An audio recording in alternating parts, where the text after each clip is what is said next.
So let me just begin by thanking you all for coming to this WAPOR webinar, and thanking especially our guests. We are delighted that so many people are able to join us, friends of WAPOR, members of WAPOR, and others who are interested in the field.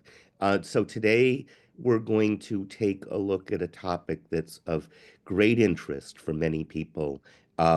Many of us who do data collection and research and who analyze data collected in challenging situations, low income countries, other sorts of places. And we're going to hear from a couple of people about different technological solutions for improving quality and efficiency in fieldwork in challenging situations. And I would just really like to thank and welcome our guests. First, Danielle Montalvo is the Director of Operations for the LAPOP Lab at Vanderbilt University. And Guy Solomon is the President CEO of Dooblo, which is one of the companies that has developed some of these strategies in a common data collection platform. And they are going to talk to us about how they implement in different technologies for improving data quality and also efficiency in these sorts of challenging in-person situations. And with that, I would really like to welcome Danielle and Guy. Thank you, Chase. Good to be here. Thank you very much, Chase. Thank you, Ksenia. Good morning, everybody, or good afternoon, depending on where you are joining. Let me share my presentation with you. Okay.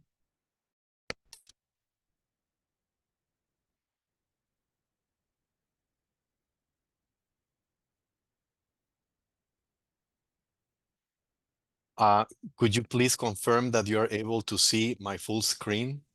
Yes, we are. Perfect. All right. Thank you very much for the invitation. Before I start, I would like to share with you an anecdote. And actually, this morning, I was preparing for the presentation, and I decided to ask an AI tool, what is the ultimate fantasy that pollsters share? So I'm going to read the answer. The ultimate fantasy that pollsters share is achieving a mythical 100% response rate, where every single person answers their survey accurately, on time, and without a single eye roll, turning the data into a pristine, unblemished crystal ball that predicts the future with flawless precision.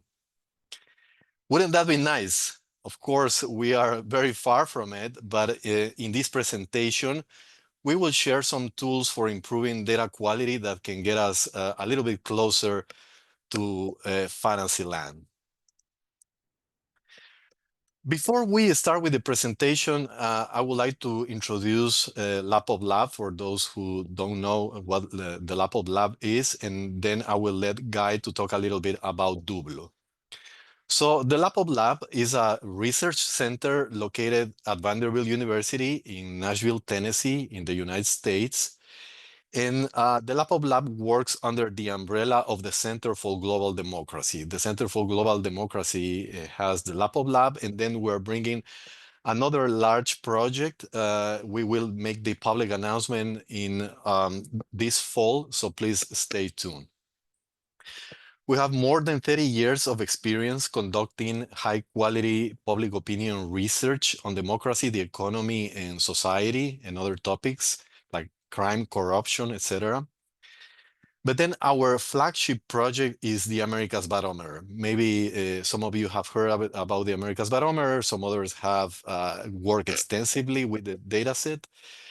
We have carried out survey research in 34 countries since 2004, mainly in Latin America, but also the Caribbean, the United States, and Canada. We conduct face-to-face survey research, basically in all the countries in Latin America and the Caribbean, except for Nicaragua and Haiti, because the local conditions don't allow us to carry out in-person surveys. And in the United States and Canada, we carry out web surveys. In the face-to-face countries, we surveyed at least 1,500 respondents with a questionnaire that is around 40 to 45 minutes in length. And of course, our main focus is data quality, and that's going to be the topic of this presentation. I will let Guy to go ahead and speak a little bit about Dooblo, so go ahead, Guy. Thank you, Daniel. Thank you, Chase and Ksenia, for the invitation. So I'm continuing with what Daniel ended his part so far about data quality, and that's what we are all about at Dooblo. So Dooblo is a software company that serves researchers across the world, whether opinion polling researchers or market researchers, and our focus is primarily on allowing these researchers make sure that they are coming out of the highest quality data on whatever data collection project they run, mostly face-to-face, but also online, telephone, etc. Our platform Survey2Go has been known. The company is around for over 20 years, so it's been known for allowing researchers to focus on data precision and monitoring fieldwork to make sure that quality is being achieved without compromising time and costs. We serve today over 1,000 clients across the globe. Our clients have been collected so far over 200 million completed interviews, and again, they work in probably in every country in the world. So that's about Dooblo. Daniel, feel free to take it from here. Thank you so much, Guy. All right, so this presentation is going to last around 50 to 55 minutes. We have 5 chapters in this presentation, 5 sections. The first section is about the challenges of conducting survey research in the Global South, with a particular focus in Latin America and the Caribbean. Then the second section, I will talk a little bit about how we spot survey errors, speak about our Falcon system for flagging errors that impact data quality in survey research. The third section, I'm going to talk about assessing data quality. So we spot the survey errors, and then we assess data quality and see how we evaluate these errors and decide if interviews meet our quality standards. The fourth section, our chapter, is going to be about improving interview quality. I will discuss how our tools have boosted interviewer performance and data quality. And in the final section, the fifth section, we will get Guy's take on how AI can both help and hinder data quality. All right, so in the first section, I'm going to show you a list of the main challenges that we face when collecting data in the Global South. So before I do that, I want to go through the approaches that we use during the planning stage of our surveys.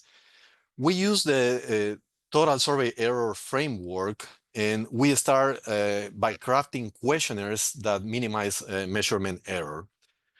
We develop all of our questionnaires in-house. The first thing we do is we identify research topics, and then we gather a group of experts to design an initial set of questions that are intensively workshopped. These workshops occur usually around September and October every 2 years. That's why we call this workshop Oktoberfest, because it coincides with those months, but no beer is involved in these workshops. Once we have a draft of a core questionnaire, this core questionnaire is the questionnaire that we use in all the countries in the Americas. We start pre-testing this core questionnaire through iterative cognitive interviewing in at least 3 to 5 countries. We usually pre-test these core questionnaires in countries like Guatemala, Peru, Uruguay, Argentina, and sometimes a country in the Caribbean that is usually Jamaica. So this cognitive interviewing is iterative because we pretest once and get all the information. We analyze the results of the cognitive pretesting, and then we modify the questionnaire, and then we pretest it again multiple times. So that means that we end up with sometimes 20 to 25 versions of the core questionnaire until we get a very polished final questionnaire that we can use for country customization. During the country customization stage, what we do is just add country-specific questions, but we also change some of the terms so they can meet the local language. Sometimes some words have different meanings in different countries, even though it's the same word in Spanish, for example. The same happens with English and other languages. And then we carry out additional cognitive interviews in each country. We carry out around 10 cognitive interviews in each country until the country questionnaires are very polished. Finally, we carry out interviewer training, and during the interviewer training, we pilot the electronic questionnaires that we program. So we have interviewers go to a convenience sample where they carry out in real time the pilots to make sure that there are no errors in the questionnaire. And if there are errors, we make some final edits. We also design our samples in-house. We also look textbook approaches to reduce representation errors. So we start by collecting most recent sampling frames, usually census information, but also electoral registers. And with that information, we draw standardized national probability samples. Our samples are usually stratified by region, city size, and urban and rural locations. So we have 3 types of stratification. And then we have at least 5 selection stages. All these stages are carried out using probability proportional to estimated sizes of some measure of size that usually comes from the census or the electoral registers. And the levels are cities or municipalities, that's the primary sampling unit. Then we have census segments or electoral districts, blocks or roads in rural areas, households, and then respondents within households.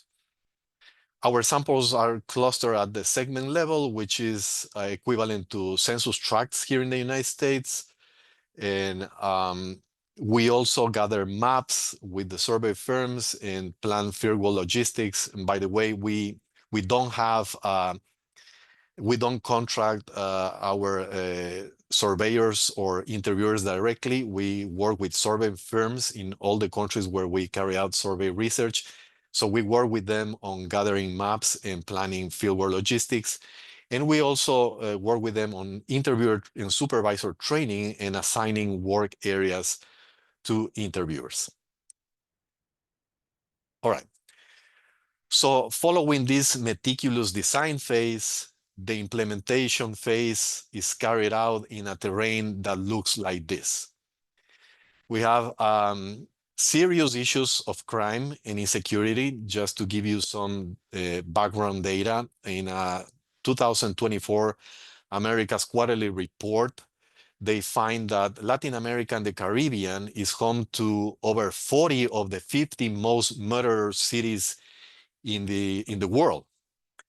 The city with the highest homicide rate in 2023 was Duran in Ecuador, with 148 homicides per 100,000 inhabitants. So in this context, it's very difficult to carry out survey research.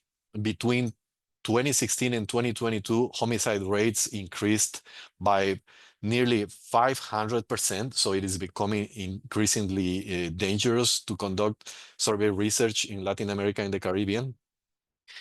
And this is also evident in the AmericasBarometer survey. So we have found that in 2023, at least 1 in 5 people was victim of a crime, whether it's robbery or extortions or petty theft, etc. We have almost 20% of the respondents have told us that they have been victimized by crime in 2023. But crime and insecurity are not the only problem. There's a lot of political instability now. There's a slow burning crisis of confidence in democracy and a rapid autocratization in the Latin American region, but everywhere else too.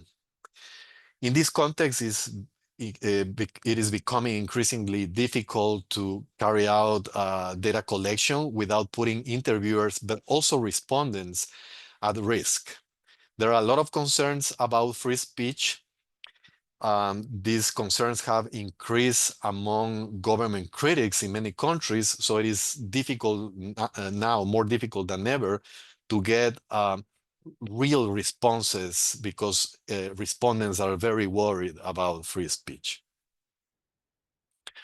Other issues, there are environmental and infrastructure issues. The changes in frequency and severity of extreme weather have made the terrain much more difficult to navigate. In some cases, natural disaster have made sampling points inaccessible. We're getting substitution requests all the time because it is difficult to navigate the terrain. But also economic insecurity is an issue. Food insecurity has increased in nearly every Latin American and Caribbean country over the last decade. So in the AmericasBarometer 2023, we found that 32% of the households reported some sort of problems with food, with the availability of food. All right, then we have other problems. We have stray dog bites in countries like Uruguay. We had that issue a few rounds ago where a stray dog bit one of our interviewers. Illnesses, there are cholera outbreaks, malaria, Zika, especially in tropical countries like Brazil, Colombia, Ecuador, and Peru. Spouses trying to interfere during the interview, they are trying many times to correct their other spouses, whatever they are responding. So there's some interference. In some cases, there's of course intimidation. Local gangs and criminal groups intimidate our interviewers, telling them, that they cannot work in the areas that we have selected for the survey. In one instance, we had a problem with an escaped convict in Panama that was hiding from the police in one of the neighborhoods that we had selected for the survey. So that was a complication as well.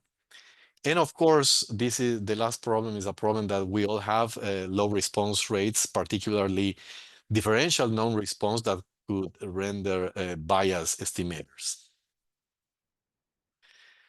Okay, so in these conditions, there are a lot of errors that can occur during data collection. I have listed the most common errors. I'm not going to go through all of them. You know them probably very well. I just want to say that interviewers tend to avoid unsafe and difficult to reach areas due to crime or environmental degradation or other issues like political turmoil and everything else. Some interviewers have issues following proper household selection procedures. There is increased fatigue among interviewers due to the difficult working conditions. And also, some interviewers prioritize speed over accuracy so they can get paid. Just to give you an example, in the AmericasBarometer round of 2016-2017, we carried out survey research in Venezuela. The context was one of acute civil and political unrest, a lot of food scarcity, efforts to recall the president, frequent protests and looting, but there was also some cash shortage. So interviewers couldn't access printed money, bills, or coins to pay the bus or transportation or taxis to get into the areas to carry out survey research. So that was very difficult for us. And for the interviewers particularly, there were high levels of fraud and errors. From the 1,500 interviews that we were supposed to carry out there, we found that 650 interviews had issues of quality, especially data fabrication. So we had to replace those interviews with high quality interviews. One of the findings of this study is that the fabricated interviews look very similar to the real interviews. So this is something to keep in mind. Interviewers make a very good job at fabricating data. If you are interested in reading more about those findings, you can find the paper. You can look for Castorena and colleagues 2023. You can email me and I'm going to be happy to share that paper with you. All right. Multiple errors. So how do we flag these data collection errors? How do we identify these errors?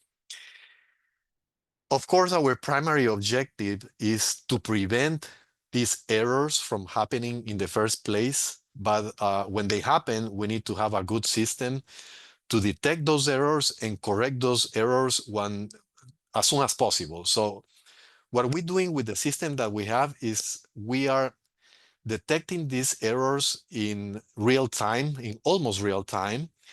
And then we're correcting these errors while interviewers are still in the field.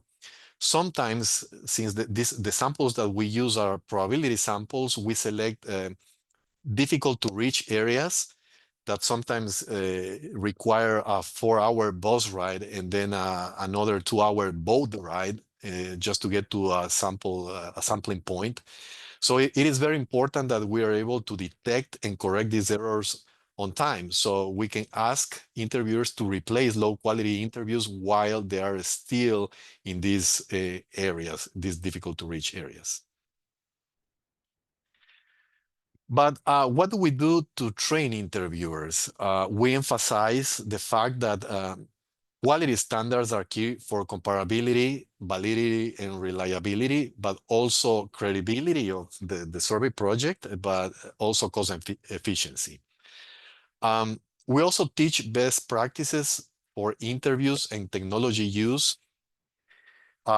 Since we need to work with tablets to program the electronic questionnaires, we start by having interviewers play with the tablets, usually Android devices, right at the beginning of the training sessions, because it's very difficult for some people to, when they are used to using iPhones, for example, to switch to Samsung tablets and finding the apps, the buttons, navigating through the system could be a little bit difficult. So we encourage the use of the tablets since the very beginning of training. We also have a lot of role plays where we practice questionnaire administration and we review the selection of sampling points. Another thing that we convey to interviewers is that we have prevention strategies. We tell them that we have monitoring mechanisms. We tell them that we have geofencing, that we record parts of the interview, so they know that we are monitoring the interviews in real time. Of course, we don't reveal what strategies we use, but they are aware that we are monitoring data collection. And also, we are very clear at communicating penalties for non-compliance. We tell them that if we find low-quality interviews, we're going to cancel those interviews and we're going to ask them to replace those interviews with high-quality interviews. And in cases where there are string problems like fabrication, we just ask survey companies to fire basically the interviewers, to separate those interviewers from the project. All right. Here's where this presentation becomes more interesting. We detect the errors using Falcon. Falcon is the fieldwork algorithm for LAPOP control over survey operations and norms. So we detect these errors through Falcon. Falcon is just a complex system of quality control flags. It's just a concept. It's not a software. It's just a concept. And it is 100% powered by Survey2Go. So Falcon is a concept, and then we use Survey2Go in order to flag all the problems or the errors that we encounter during fieldwork. Of course, this is not a standalone mechanism. We use also direct supervision. We ask fieldwork teams to assign 3 to 5 interviewers to each supervisor. So supervisors also help with quality control. But there are some requirements for Falcon to work. First of all, mobile devices, as I mentioned before, we need tablets that are hopefully connected all the time to the internet. We ask survey firms to provide data plans to interviewers. And sometimes, of course, in remote locations where there's no internet coverage, we ask interviewers that at the end of the day, they go to their hotel or to their homes or to a cafe and connect to a Wi-Fi network so they can upload the interviews to the system. And the final and most important requirement is, of course, Survey2Go. So here there are 6 components in this Falcon system, and I'm going to go through each of these components in the next few slides. All right, the first component is the georeference system. This system is useful to detect sample distortions. So we flag interviews through the system that are conducted in incorrect locations. This system has 3 components: the geofencing component, the distance audit module, and the route tracking. So the first component, the geofencing module, what we do is basically we get the shape files or the sampling points that we selected in our samples, right? You can get these shape files for free on a few websites, but also you can get them from the census bureaus in different countries. Sometimes they provide this information. And what we do is we draw a circle around that sampling point, around that shapefile that is the geofence. So Survey2Go has a mechanism to recognize if an interview is carried out outside the geofence, and then we get a flag. Of course, this system here is not perfect because, as you can see, there are a few households within the geofence, but outside our sampling point. The good news now is that Dooblo has come up with a system where you can draw manually a geofence around the shapefile. You don't have to draw a circle anymore. You can draw a perfect outline of the shapefile, and then you can detect those interviews carried out outside the geofence. I think a guy is going to talk a little bit more about that during his part of the presentation towards the end of this PowerPoint. Okay, the second component is the distance audit module. As you can see here, what we do is have a Survey2Go compute the distance between the interview location and the border of the geofence, right? So in this example, you can see that the interview was conducted 91.4 kilometers away from the border of the geofence. And there's a flag in the operations console saying that the interview was carried out outside the geofence. So we are able to get a good measurement of how far away from the geofence the interview was conducted. You know, GPS coordinates are not 100% accurate. There are some error depending on the radio that you use within the tablet to capture the GPS coordinates. So if you have a margin of error, or if if the problem is within 2 or 3 kilometers away from the geofence, especially if the geofence is around a city, then it's probably fine because of the errors. But 91 kilometers away, if an interview is carried out 91 kilometers away, then you know there's an issue. All right, the third component of the georeference system is the route tracking. So we track the interviewing movement patterns. We program Survey2Go, so there is a fresh geotag capture every 3 minutes.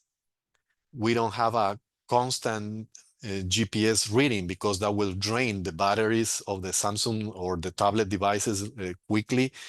So we have an interval of around 3 minutes, and you can see an example here of the geotags that we get. And this is very useful when you get, for example, an interview break-off, right? If a respondent says, I don't want to continue with the survey, then the interviewer might just go to a different place, go back to their home and fill out the surveys themselves. And then you're going to see that through this route tracking, you're going to be able to see that they went to a different place and continue the interview, and then you get a flag for that. All right. We also ask interviewers to register every single attempt they make until they find an informant willing to cooperate to provide information to see if we can get an interview. So we basically use this information to compute response rates, and with the response rates, we compute weights as well. So in the electronic questionnaire in Survey2Go, we program a list of disposition codes. For example, the results of the attempt could be that nobody's home, that the dwelling is unoccupied or abandoned, or the dwelling is occupied but the person rejects the interview, etc. So we ask the interviewers to register these disposition codes every time they make an attempt. We also ask interviewers to register the eligibility of the respondents also in the same survey, right? So this is very important for us. We tell the interviewers that this information is as important as the questionnaire itself, the substantive questionnaire itself, because we needed this information for many things. There are a couple of issues that we have encountered in the field. One is delay reporting. This error occurs when some estimate of the attempts before the successful one are reported in one quick burst, just as a successful interview is about to begin. So the interviewer reaches a household, knocks on the door, and there's an informant, and that interviewer just tries to recall all the attempts in the other households and tries to register them in one quick burst. This is not super common, but it happens. It usually happens in dangerous neighborhoods because interviewers don't want to be with a tablet, showing a tablet around the neighborhood because they fear they can get assaulted. And what we do there is just we recommend some techniques. Some colleagues in the field have told us that what they use is some notebooks. They carve out some pages and put the tablet in that notebook. So when the interviewer is walking around the neighborhood, they're walking with a notebook, and the tablet is hidden in the notebook. So that way they don't, they don't draw attention from people. But then there's another problem, which is the main problem, and it is called underreporting, in which only one attempt is reported. So in this case, what interviewers are telling us is that they have a 100% success rate, when in fact many more attempts have been made until they find someone willing to cooperate in the survey. For that, we use that path tracking that I showed you in the previous slide, we know that if an interviewer is walking around a block, making attempts, and then they reach to a household and they report a 100% successful rate, then something is going on, because we know that that interviewer has been making other attempts in other households. Okay. I'm going to show you now, which I think something that I think is the most valuable resource that we have for carrying out data quality checks, and that's the silent recording and timing. So we use Survey2Go to record just a few questions.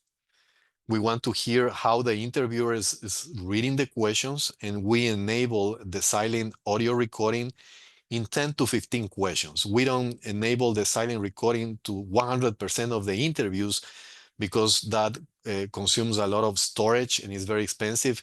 And we have found that if you select just a sample of interviews, a sample of questions to record, then that is enough for carrying out quality control checks. So interviewers know that we're recording parts of the interview, but they don't know which questions we're recording. So basically, we want to know if the interviewers are not reading all the questions completely and correctly, or if they are skipping questions or even answer categories. It's common for interviewers to skip answer categories. If they are explaining the meaning of a questions or defining concepts. We deal with complex concepts. For example, democracy is very common for a respondent to ask, okay, what do you mean by democracy? And then there are interviewers who like to offer some definitions of democracy. And of course, these definitions vary from interviewer to interviewer or from country to country. And if interviewers are defining democracy, then the questions and the answers are not comparable to one another. Other things that are usually problematic is the reading of the informed consent. Some people try to skip, some interviewers try to skip the duration of the interview that is clearly stated in the informed consent. Our questionnaires are long, 40 to 45 minutes. So they think that if they skip that part, they're going to get more cooperation from a respondent when they are reading the informed consent. And we're able to identify that. But we also tell interviewers that if they skip that part, if they don't tell the respondent that the interview could last 40 to 45 minutes, once they are interviewing, they can get to the 15 to 20-minute mark, and then the respondent is going to start saying, okay, this is too long, I want to terminate this interview, and then there's a higher likelihood for a break-off, right? So it's better to tell the respondent from the very beginning that the interview is going to last 40 to 45 minutes than just conducting the interview and then breaking off in the middle of the interview. Okay, another quality control check that we have is called the interviewer's identity verification. So what we do is we enable this a silent photo capture of the interviewer. We never take pictures of the respondent, just the interviewer with the front camera. That's why we always ask survey firms to have devices with front cameras. And we do that just to make sure that the picture that we obtain during data collection coincides with the picture taken during training. So we don't want interviewers to outsource their work, because people who are not trained usually commit a lot of errors. So training is essential, and we want to make sure that the interviewer that we train is the one conducting the data collection. Another thing that we do is we ask interviewers to sign a sworn statement.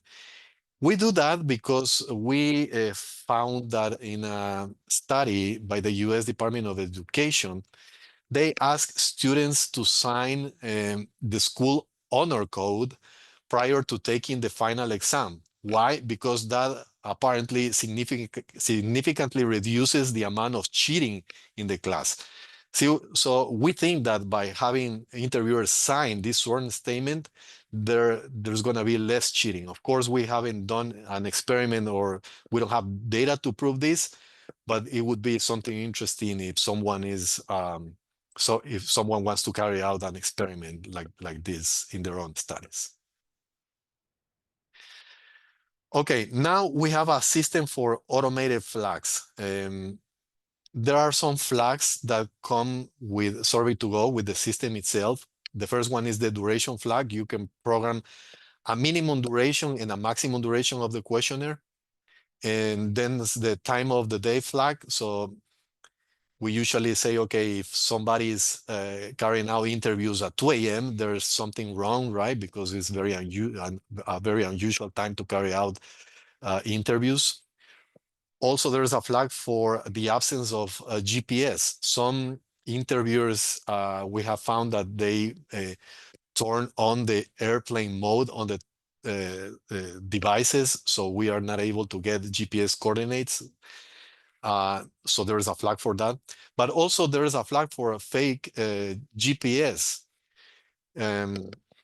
Some interviewers use virtual private networks to fake the GPS location, and fortunately, Survey2Go has a way to detect these fake GPS coordinates. Of course, there are some other flags for straight lining, clock tampering, and attachments. So for the attachments, basically, there's a flag if there's no silent recordings or photo captures uploaded to the system after the interview is finalized. All right, there are even more flags that we program using JavaScript in Survey2Go. There is a flag if the interview is carried out more than 3 kilometers outside the geofence. I was mentioning that before earlier during this presentation. There's another flag for breakups. If there's a breakup, there's a flag that we get, and we are able to see that in the operations console. And also another flag for timing of key questions. So we select key questions, and then we say, okay, if you read this question very quickly, the minimum amount of time that it lasts is 20 seconds. You cannot read that question in less than 20 seconds. So if the interviewer is, supposedly reading that question in less than 20 seconds, then there is a problem. We usually use these flags for the questions that we don't record. Okay, a lot of flags, 141 flags.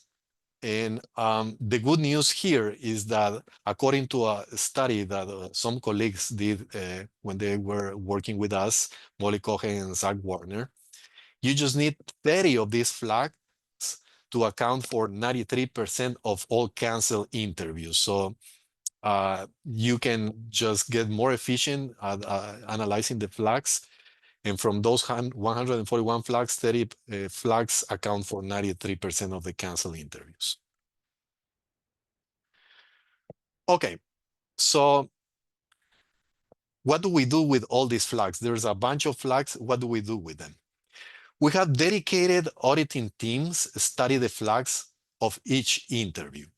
So at the survey firm level, we require that firms audit 100% of the interviews, right? So it takes about 3 to 5 minutes per interview to carry out this audit. I'm going to show you later a list of things that they have to concentrate on when auditing the interviews. And then at level 2, here at LAPOP, what we do is that we audit the work of the auditors. So while the survey firms are required to audit 100% of the interviews, we randomly select a third of the interviews, of the audited interviews, and we audit those interviews ourselves. When the volume is very high and we cannot audit all the interviews because we have multiple countries in the field, we subcontract a firm to carry out the level 2, and then we add an additional level, a level 3, where we audit 10% of the audited interviews in level 2 by the outsourced company. So the auditing protocol includes the duration of the interview, electronic questionnaire version, the geotag, satellite images and interview location, audio recordings, the silent photo captures, and the automated flags that we just talked about a few minutes ago. Okay, here I'm going to play a few clips so you can see how the things that we have found during the field. So here I'm going to give you an example of an interviewer outsourcing their work to another interviewer. This interviewer is explaining how to cheat the system. So please take a listen.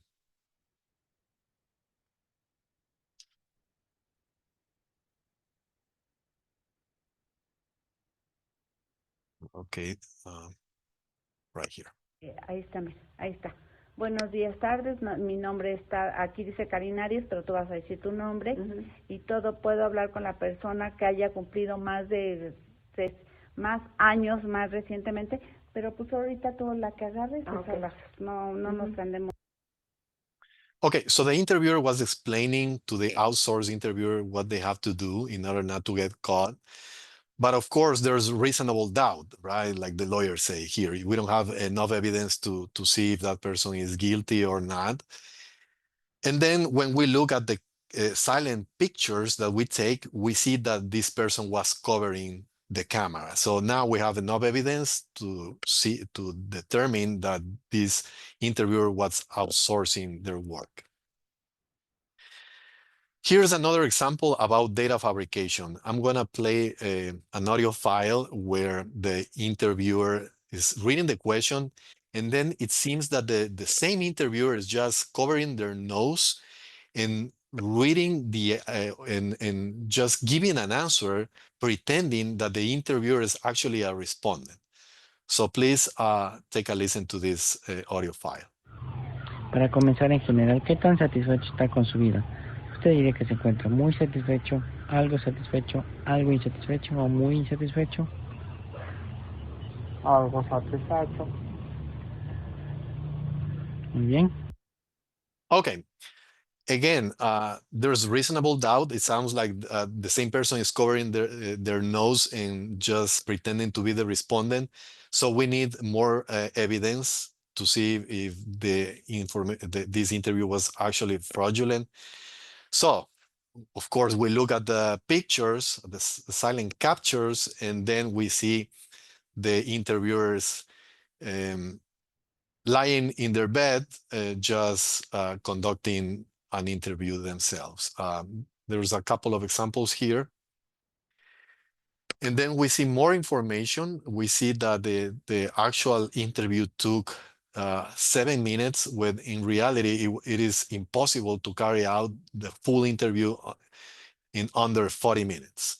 Okay, so we have now enough evidence to cancel that interview and to talk to the survey firm, asking them to separate this interviewer from Fieldwork. Okay. So what do we do with this evidence?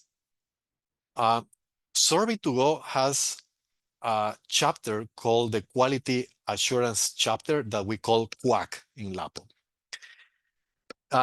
This chapter is just a list of items that we program at the end of the questionnaire in each electronic questionnaire, with a list of errors that the interviewers that the auditors encounter during the auditing process, right? So there are a few things that we listed there. Is very comprehensive. And of course, if an auditor found an issue, for example, here, evidence of data fabrication, they have to select or check one of the boxes related to data fabrication and so on. So when the auditor selects these errors, then the system computes automatically a penalty score. When the penalty score is 20 points or higher, then the interview gets canceled. If the interviews with a score lower than 20 points are approved to be part of the dataset. And of course, there are different types of errors. Setting the device to airplane mode is a serious error, so we penalize the system, the interview with 100 points. The interview gets automatically canceled. But reading questions too fast is a minor offense. However, interviewers receive a warning. And basically, the warning is just an email to the survey firm saying that we have found that someone is reading the questions too quickly. And if they're skipping answer categories, we also say that. So we can correct the interviewer's behavior in real time. And of course, when we continue to review the interviews from this particular interviewer, and if they are doing a good job after this warning, we write an email saying that the interview is now reading the questions the way they are supposed to read. So our role here is not to be a police or policing the interviews, but more like providing feedback so they can improve quality. But of course, we don't tolerate data fabrication. All right. In this section, I'm going to talk a little bit very quickly about what have we found, and more importantly, how do we know that the system works? So here in this slide, I'm showing you a distribution of the reasons for canceling interviews. This is a figure that comes from the 2016-2017 round of the AmericasBarometer. It includes 20 countries. And this chart only shows canceled interviews. We cancel a total of 14.3% of the interviews. And most of the errors, over 50% of the errors, are due to reading errors, skip questions, and problems reading the informed consent. Only 14% of the errors are related to GPS problems. And then about 9% of the interviews we canceled were due to errors associated with potential fraud. Okay, how do we know if the system works? So what we do here is we compute the average WAC score. Remember that this is the penalty score for each interview.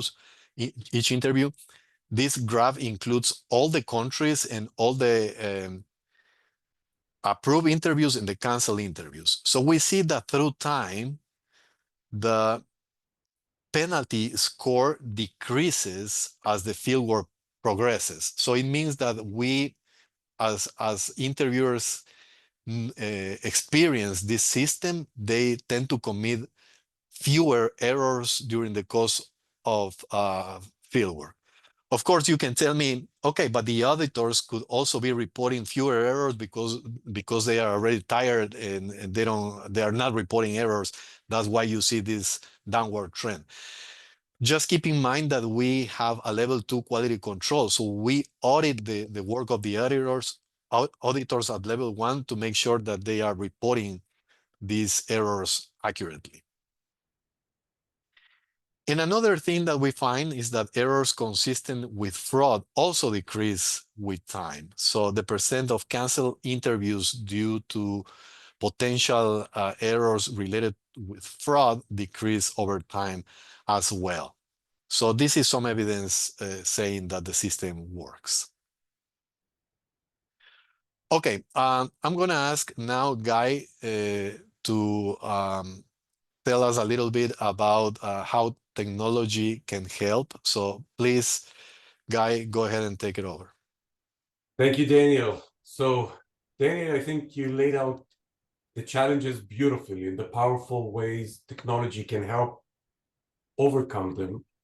Now, on a personal note, somebody who knows Daniel and the LAPOP team for a while, I can say that they're probably one of the top research team we've observed being ruthless about their data quality especially in the geographies that they operate in, that Daniel laid out, which just by that, it adds another layer of quality challenges.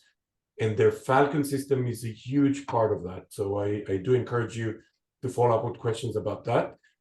But let me take this further and ask, how can technology help us deliver precision?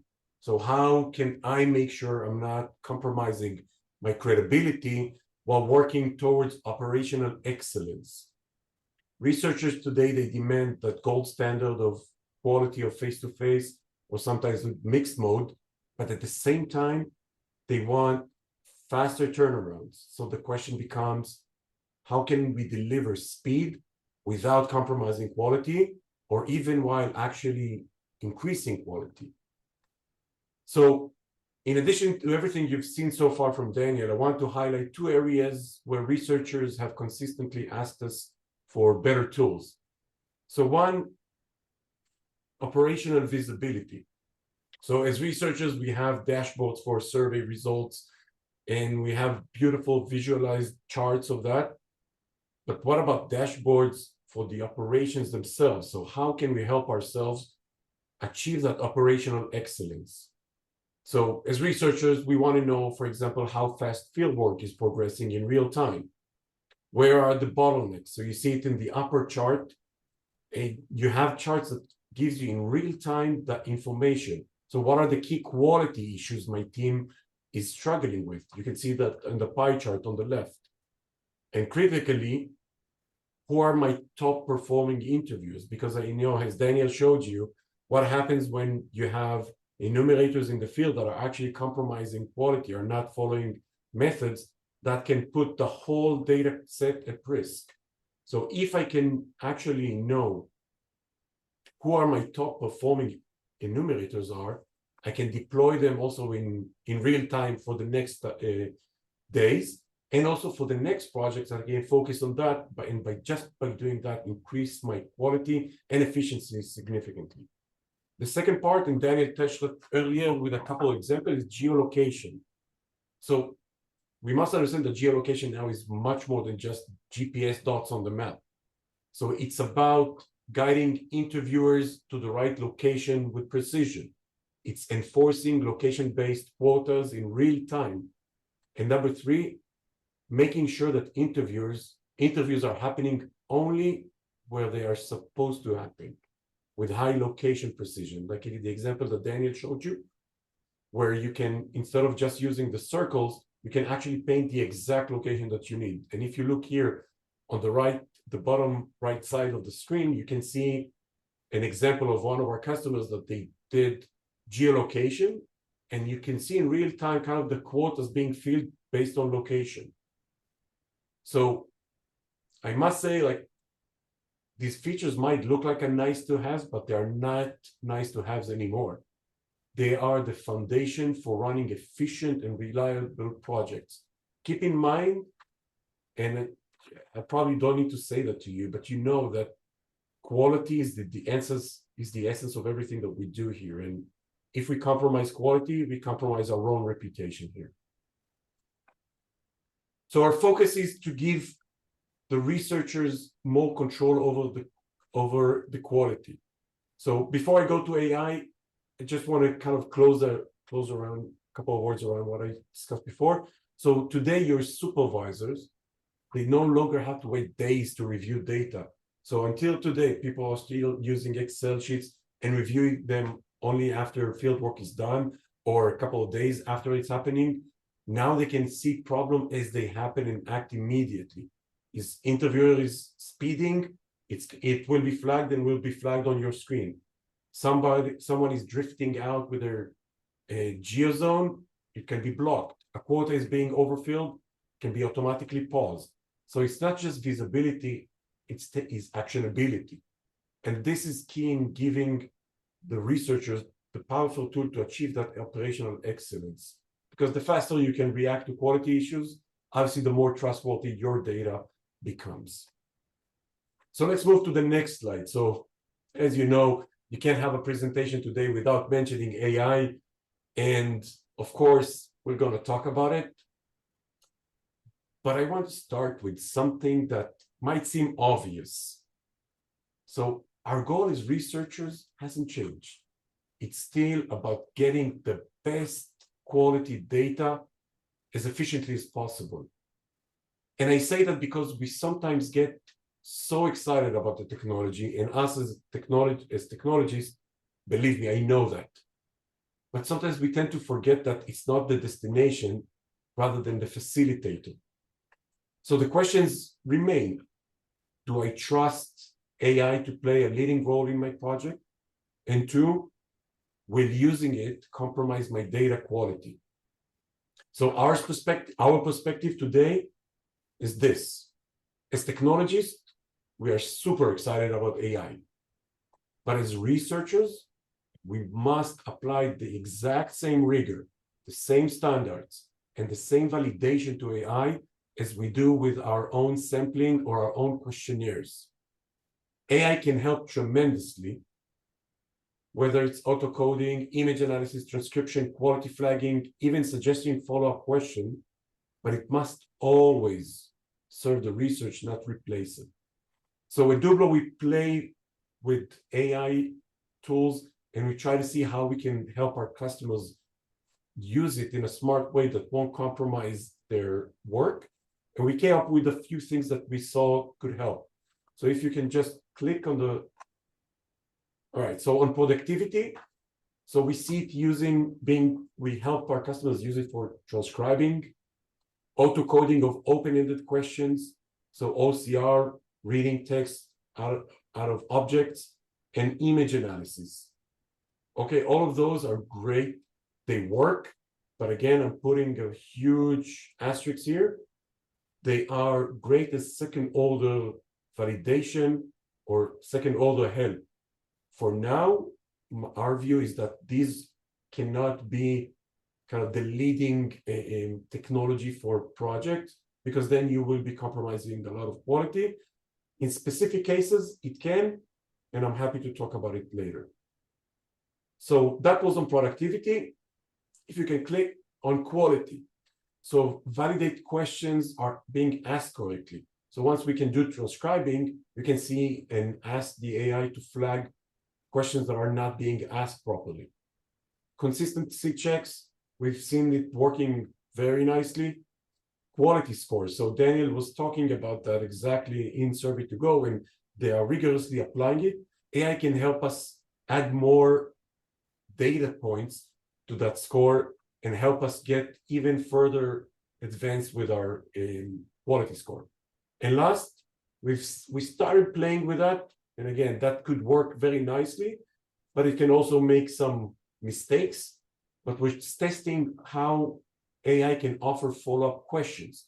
So if there is, for example, Daniel mentioned democracy, to make sure that the person actually understands that.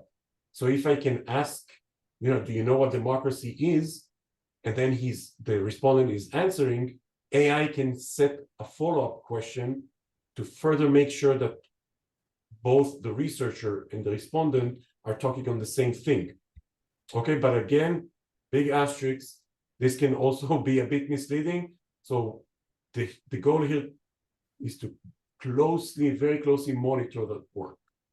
So used wisely, AI isn't about cutting corners. It's about amplifying the care and precision we already bring to our work. So together with the features that Daniel introduced, we are no longer in a nice to have zone. These are the foundations for running this project much more efficiently and much more reliably.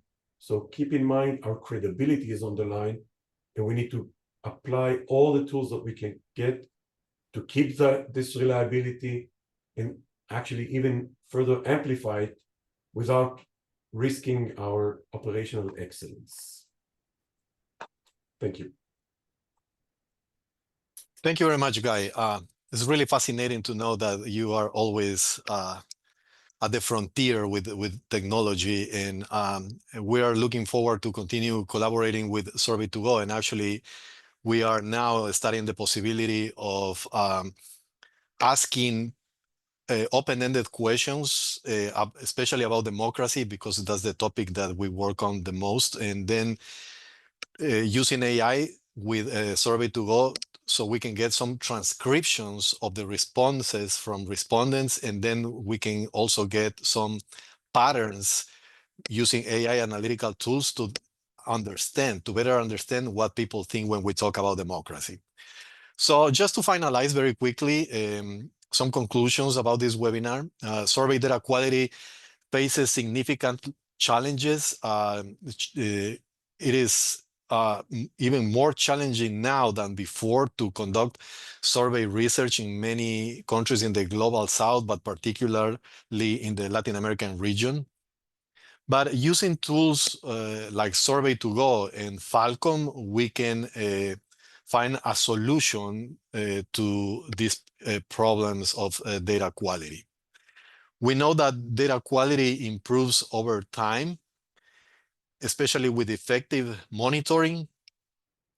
And the Falcon framework provides a model for improving survey data integrity globally. And we hope that the lessons learned from this approach can be applied to other research contexts facing similar challenges.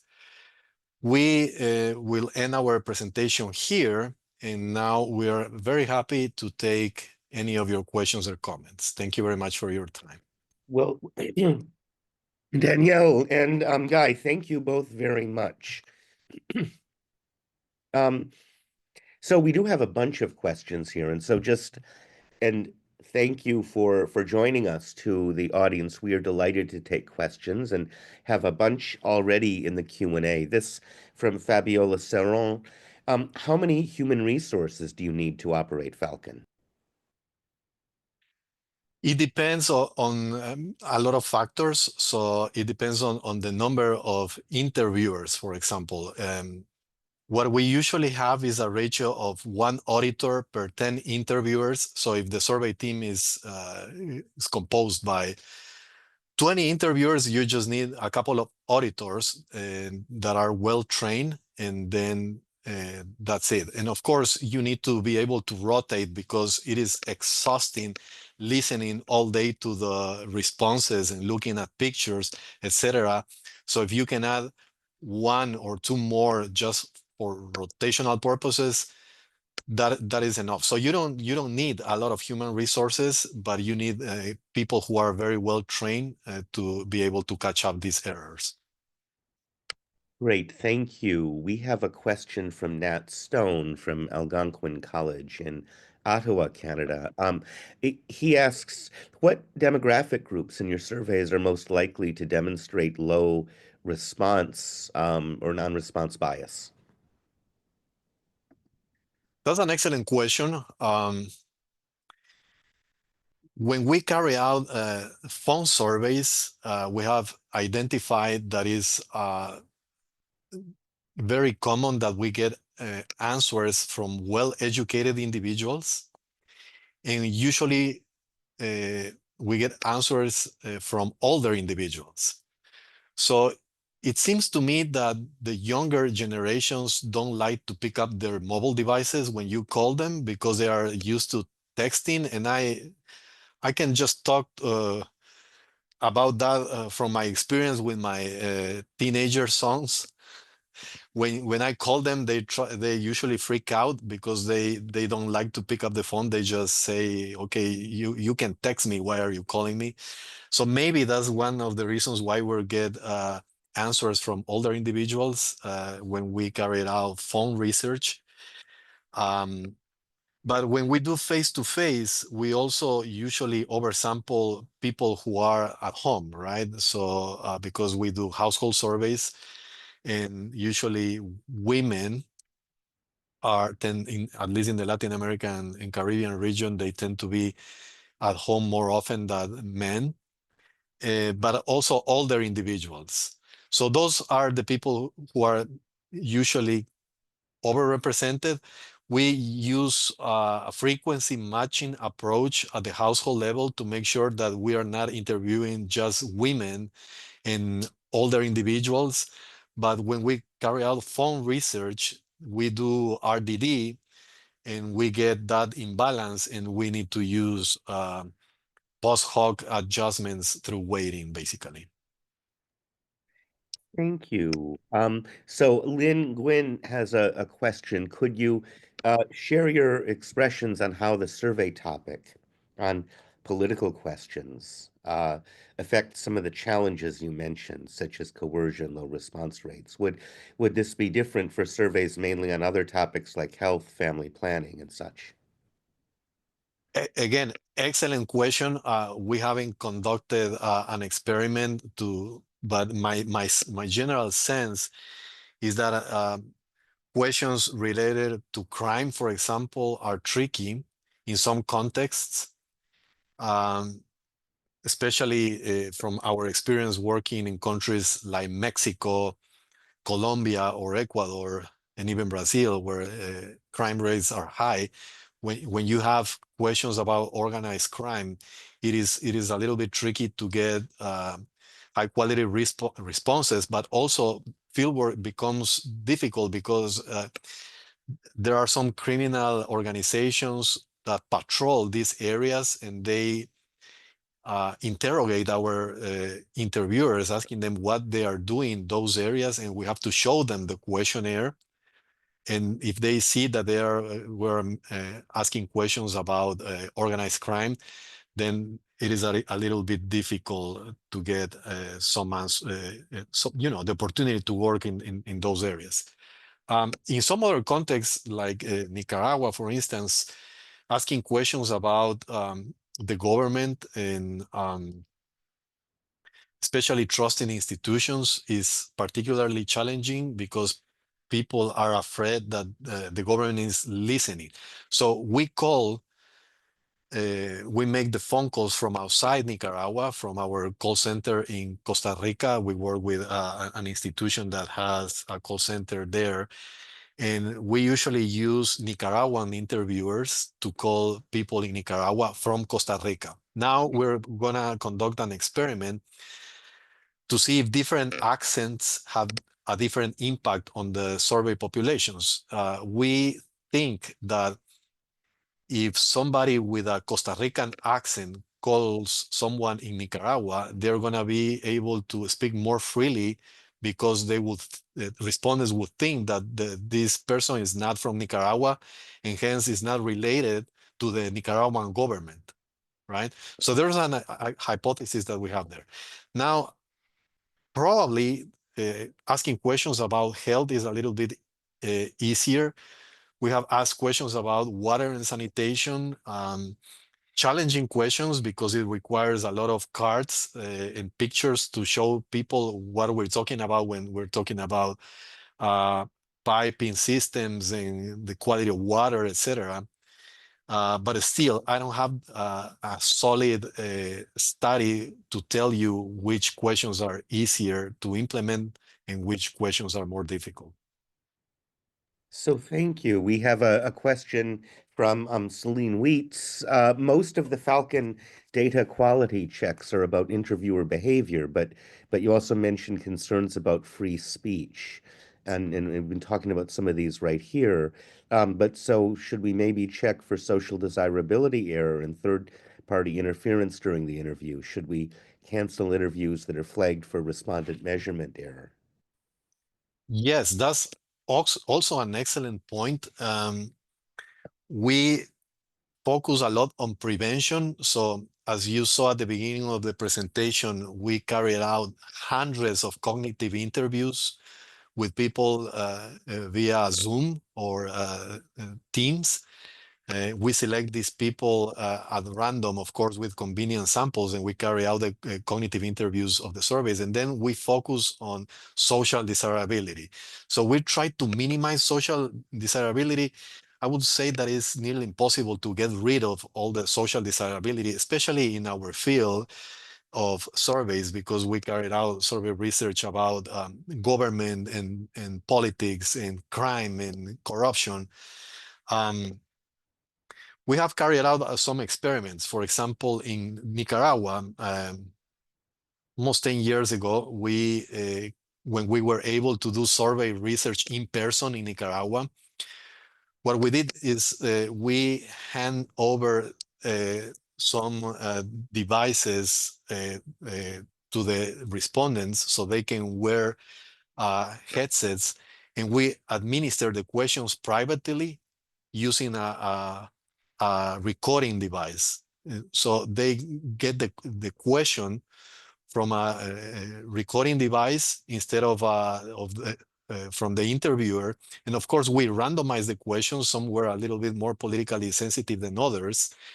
And we actually found that the difference is not very large. I mean, it depends a lot, I think, on how you craft these questions beforehand, then how do you administer the questions afterwards. But of course, if there are a lot of non-responses for multiple issues, item non-responses, we flag those interviews and we cancel them, especially if there is if the interviews have a very high percentage of item non-response. Usually, interviews with more than 40%, 30-40% of item non-response is a low quality interview, and we cancel those interviews. So we have a have a question, and we have a lot of questions here, but just briefly, of the Falcon detection strategies, which is the most effective at capturing fabrication?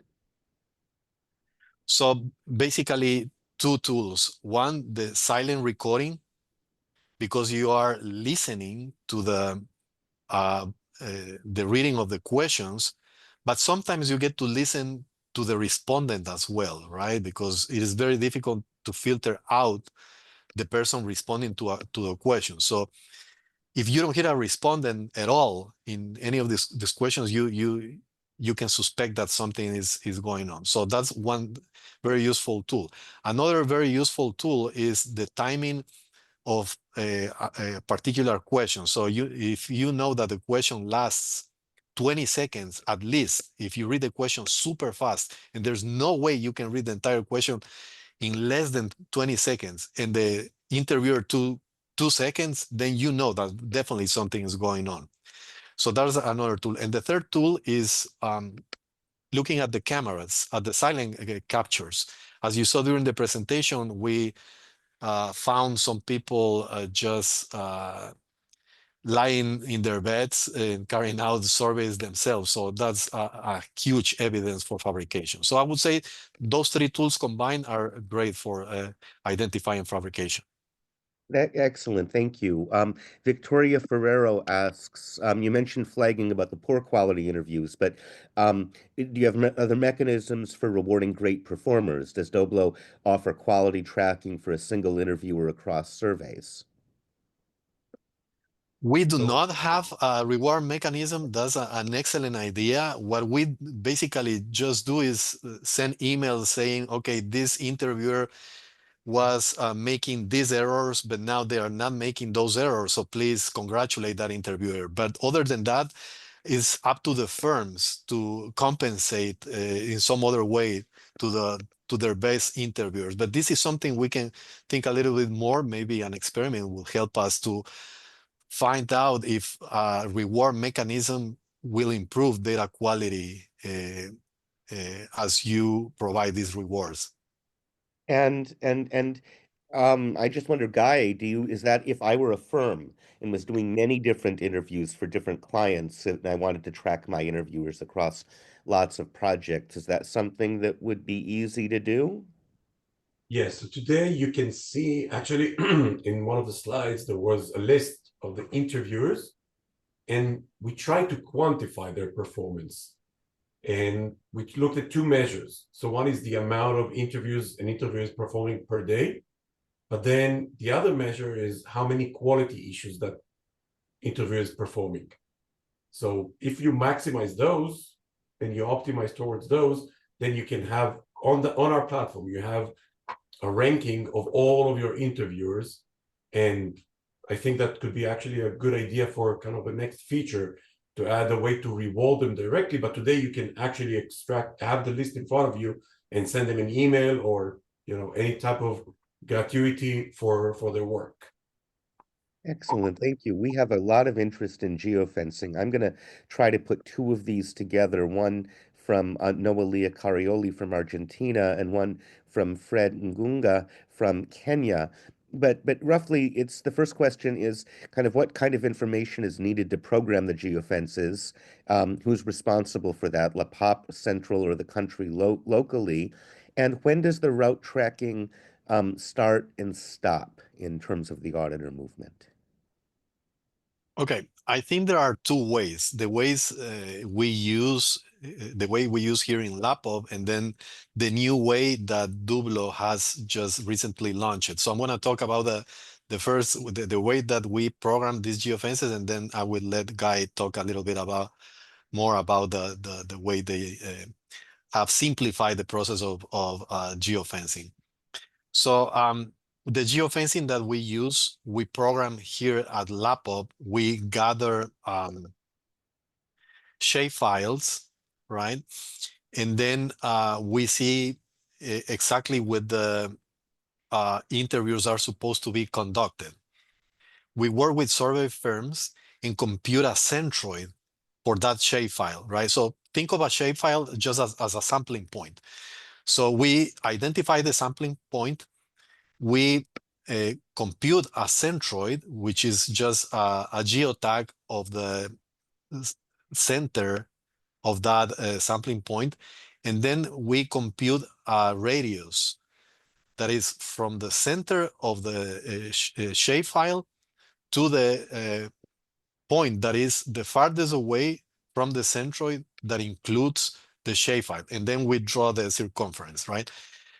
So it's basically an Excel with a column that has latitude and longitude, and then the radius of each sampling point. You program that into Survey2Go, and then there's another step where you have to use some JavaScript.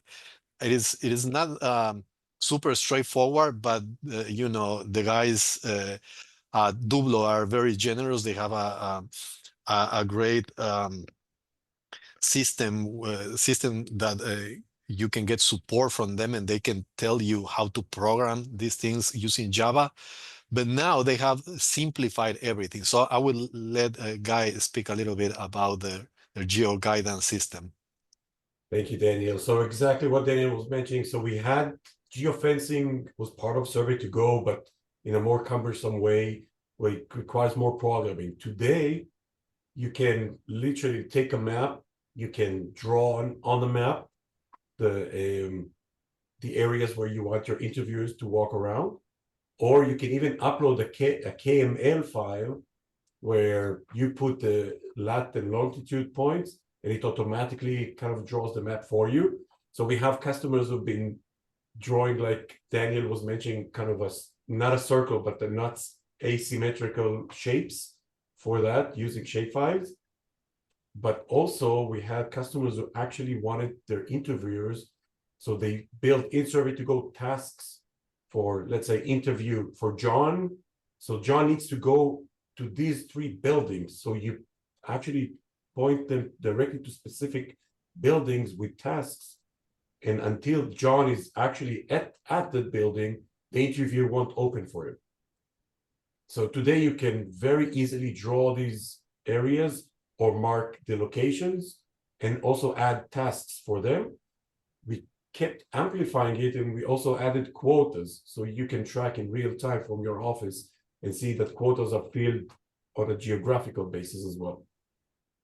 And I wonder if either of you have any thoughts on the geo tracking. When does it start tracking and when does it stop tracking the auditor movement? And what's generally your thoughts on that? Yes, thank you, Chase. So it starts tracking an interview as soon as the interviewer opens up the interview from the Survey2Go app on their tablets. And then it stops tracking once the interview is over. The interviewer marks the interview as complete, and then the interview gets automatically uploaded to the Amazon cloud. I think that Survey2Go and Dooblo, Correct. they storage the interviews in the AWS servers from Amazon. And one thing I wanted to mention, if you want more information about geo-guidance or geo-sampling, you just type in Google geo-guidance Dooblo, and then you're gonna get a list of steps with videos and everything. It's really easy to follow all the instructions that Dooblo program on their website for geofencing and for any other features of their platform. Excellent, thank you. There's a question about, do you do online studies in LATAM, and if you do, experience with data quality? We do just a few online studies. We don't use Survey2Go for those studies. And the reason why we don't do that many studies is because it is difficult to find probability panels across the Latin America and Caribbean region. So most of these panels, we don't know how do they recruit the respondents, and we have carried out some analysis just checking if the quality that we get through online research is similar to the quality that we get with face-to-face. And unfortunately, we haven't found a panel that has the quality that we need for our service. But we do work that, there are some studies, of course, that you don't require probability samples, right? In those studies, we do use online surveys. So if you know of institutions working with probability panels in Latin America and the Caribbean, please let us know, because we are also exploring some other modes at this point. And I am going to take. Go ahead, Guy. Sorry, so I can say that we have seen the whole world basically, in terms of challenges, and I agree that online is still on subpar to face-to-face. What we've seen some of our customers doing in Latin America and other places that are challenging in terms of data collection, so they would do a household survey, and then to some, especially also for the young, usually generations, or in situations where it's hard to ask difficult questions face-to-face, so they will qualify them at the spot. And then what they can do also with Survey2Go, but with other platforms as well, so you can start the interview face-to-face and then send a link to the respondents to that household and say, hey, continue the survey or the more difficult questions by yourself online. And we found that the response rate there and the quality are much higher than using traditional panels, because you do initiate kind of the in-person relationship rather than just sending a link out there. So we've seen that working, again, not like face-to-face, but probably better than just a panel. Excellent. So Danielle and Guy, I want to be mindful of your time, but also to thank you so very much for joining us. I'd like to thank all of our guests. As a couple of notes, of course, we would look forward to seeing all of you, APOR members, WAPOR members, friends in St. Louis, if you were able to come to the annual conference. For those of you who are APOR members or other interested people and not WAPOR members, you should know that the conferences are joint. So you can go to both WAPOR and APOR, and you can register for both, and maybe show up a day early, or they overlap. And if you're not going to be able to make it to St. Louis to join us, I just want to point out that you can become a friend of WAPOR or a member of WAPOR. And this is, if you find this stimulating or interesting or helpful in your work, this is the sort of thing that WAPOR does. But I again want to thank everyone for joining us, and want to especially thank Guy and Danielle for sharing this extremely interesting presentation with us. Thank you all very much. Thank you. It's been a pleasure. Thank you for having us. It's been a pleasure. Bye. Bye-bye.